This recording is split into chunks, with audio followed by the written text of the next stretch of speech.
பயிற்சி 6.1 question number 9. Vector முறையில் cos of alpha minus beta equals cos alpha cos beta plus sin alpha sin beta என நிறுவி. cos ஃபார்முலாவில் மட்டும் இங்கே மைனஸ் வந்தால் இந்த இடத்துல ப்ளஸ் வரும். 11லேயே இந்த ஃபார்முலா படிச்சிருக்கிறோம். சரி, இப்போ ப்ரூஃபுக்கு போகலாம். ஃபஸ்ட்டு நீங்கள் என்ன பண்ணோம், எக்ஸ் அச்சு ஒய் அச்சு வரைகிறீங்க. ஓகேவா? இதுக்கு எக்ஸ்ன்னு பேர் கொடுங்க, இதுக்கு ஒய்ன்னு பேர் கொடுக்குறோம். ஓகேவா?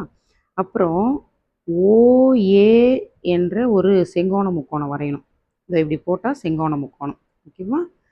அடுத்தது ஓபி அப்படின்ற செங்கோண முக்கோணம் வரையணும். இது மறக்காமல் போட்டணும். அப்படி போட்டால் தான் அது செங்கோணத்தை குறிக்கும். ஸோ இதுக்கு ஏன்னு பேர் வச்சாச்சு, பின்னு பேர் வச்சாச்சு. ஏ போட்டிருக்கலையா, அந்த ஒயிட் கலரில் போட்டிருக்கும் பாரு, அதோட கோணம் ஆல்ஃபா. இந்த ஸ்கை ப்ளூவில் இருக்குது இல்லையா, பி, இதோட கோணம் பீட்டா. கொஷின் என்னது, ஆல்ஃபா மைனஸ் பீட்டா. அப்போ இந்த பீட்டாவை கழிச்சிடணும். அதனால் இங்கே ஆல்ஃபா மைனஸ் பீட்டான்னு போட்டிருக்கிறேன். ஓகேவா? படத்துக்கு 1 மார்க் உங்களுக்கு கண்டிப்பாக அந்த படம் போடணும். அடுத்தது ஏ கேப், இது கேப்புன்னு படிக்கணும். ஏ அப்படின்னாலே ஆல்ஃபா வரும், ஆல்ஃபா வரும்னு ஞாபகம் வச்சுக்கோங்க. இப்போ A cap is equal to cos alpha i cap plus sine alpha j cap. இந்த ஐ கேப் ஜே கேப்லாம் டைரக்ஷனை குறிக்கும். எங்கே இருக்கும் அப்படின்னா, இது எக்ஸ் அச்சுக்கிட்ட வர்றது ஐ கேப், ஒய் அச்சுக்கிட்ட வர்றது ஜே கேப். ஓகேவா?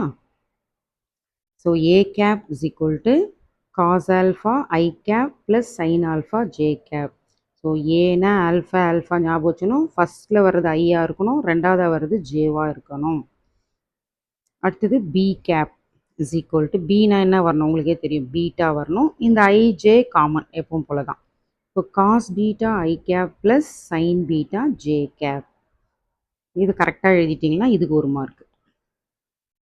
அடுத்தது காஸ் அப்படின்னாலே டாட் ப்ராடக்ட், புள்ளி பெருக்கல்.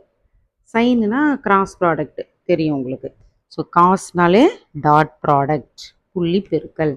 ஸோ பி கேப் டாட் ஏ கேப், இது ரெண்டுத்தையும் டாட் ப்ராடக்ட் பண்ணணும். ஃபஸ்ட்டு பி கேப் எழுதுகிறோம், டாட் போடுறோம், அடுத்தது ஏ கேப் எழுதுகிறோம். ஓகே, பி கேப்னா யார், இது இருக்காங்க இல்லையா, இதை எடுத்துகிட்டு அப்படியே எழுதுறீங்க.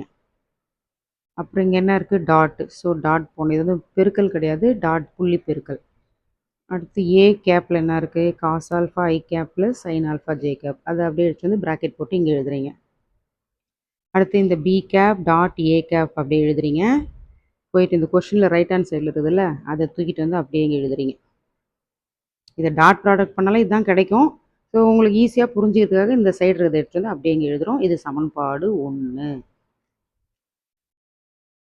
அகைன் பி கேப் டாட் ஏ கேப் எழுதணும். இது formula modulus b cap modulus a cap cos of alpha minus beta. இது இங்கே என்ன இருக்கோ அதை எடுத்துகிட்டு இங்கே எழுதிடணும்.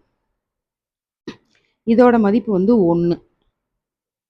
அப்போது b cap dot A cap is இது எல்லாமே 1 1 போது 1ஓட இது பேருக்குன்னா இந்த டேர்ம் அப்படியே தான் வரும் இல்லையா. ஸோ இதை அப்படியே எழுதிடும், cos of alpha minus beta. இல்லைன்னா அது இங்கே இருக்குது பாருங்கள், இது எடுத்துகிட்டு அப்படியே இந்த சைடு எழுதுறோம். இது சமன்பாடு 2. இப்போ சமன்பாடு 1 2 பாருங்கள், இதுவும் பி கேப் டாட் ஏ கேப் தான், இந்த சமன்பாடும் பி கேப் டாட் ஏ கேப் தான். அப்போ இது ரெண்டுமே சமம்னு அர்த்தம். இப்போ சமன்பாடு 1, 2 இந்த கொஷின் எடுத்துகிட்டு அப்படியே எழுதி என்ன நிறுவப்பட்டதுன்னு எழுதுறீங்க. இந்த கணக்கை பார்த்தீங்கன்னா மேக்ஸிமம் கொஷினை பார்த்து காப்பி அடிக்கிற கணக்கு தான், முக்கியமான கணக்கு இது. ஸோ அவ்வளோதான் இந்த 9வது கணக்கு.